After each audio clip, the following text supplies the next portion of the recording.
Assalamualaikum warahmatullahi wabarakatuh. Kami dari kelompok 7. Di sini kami akan mempresentasikan hasil dari kerja kelompok kami. Di sini kami mengambil judul Analisis Paparan Mikroplastik pada Respon Fisiologis Ikan Kembung atau Rastrelliger sp.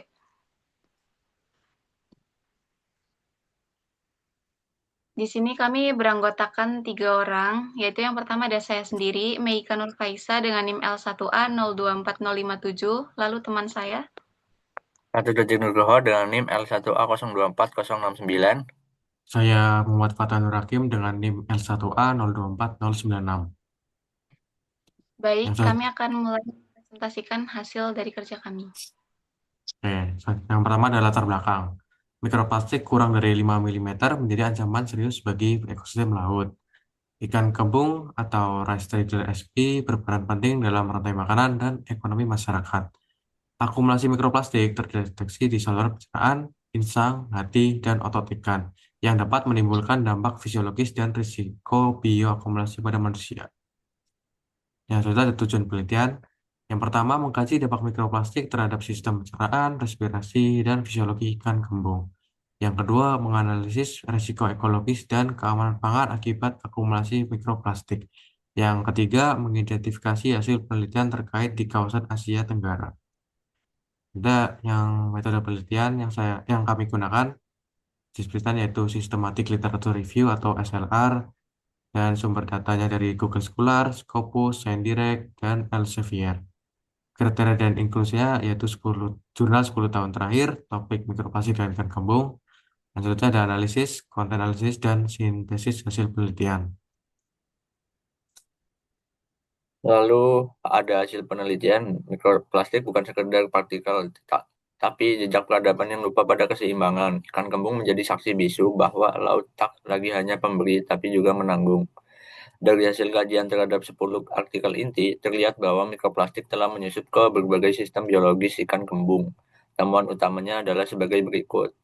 Itu ada saluran pencernaan 90% pada penyumbatan dan gangguan metabolisme, lalu insang dan kulit 75% pada gangguan respirasi dan stres oksidatif, lalu hati dan otot 80% pada gangguan fisiologis dan bioakumulasi.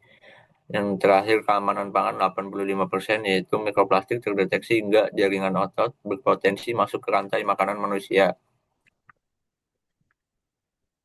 Penguat argumen berdasarkan literatur yang pertama yaitu ada penelitian oleh Rajendra et al. 2022 menunjukkan bahwa mikroplastik dalam usus ikan Rastrelliger karena gagal mengubah mikrobiota normal dan memicu stres fisiologis.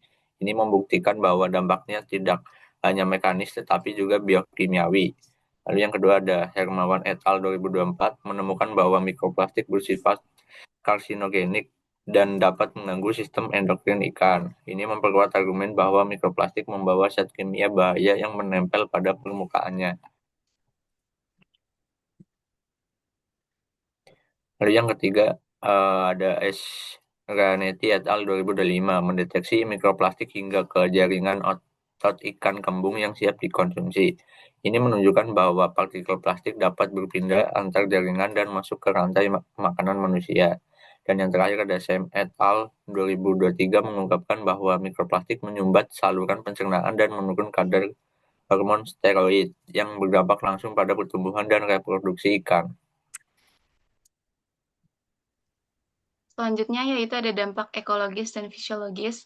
Yang pertama itu pada pencernaan, yaitu ada penyumbatan usus, penurunan enzim pencernaan. Yang kedua yaitu pada respirasi, adanya gangguan pertukaran oksigen dan stres oksidatif. Yang ketiga, fisiologi, yaitu gangguan metabolisme dan hormon. Yang terakhir, keamanan pangan, yaitu risiko bioakumulasi ke manusia.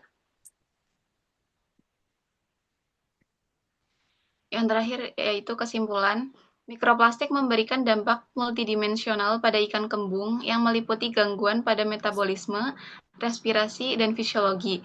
Selain itu, potensi bioakumulasi mikroplastik ini dapat meningkatkan risiko kesehatan pada manusia. Oleh karena itu, dibutuhkan upaya pengendalian limbah plastik yang efektif serta penelitian lanjutan guna memahami dampak dan solusi terbaik terhadap pencemaran mikroplastik. Yang terakhir yaitu ada daftar pustaka. Ini daftar pustaka yang sumber-sumber yang kami gunakan.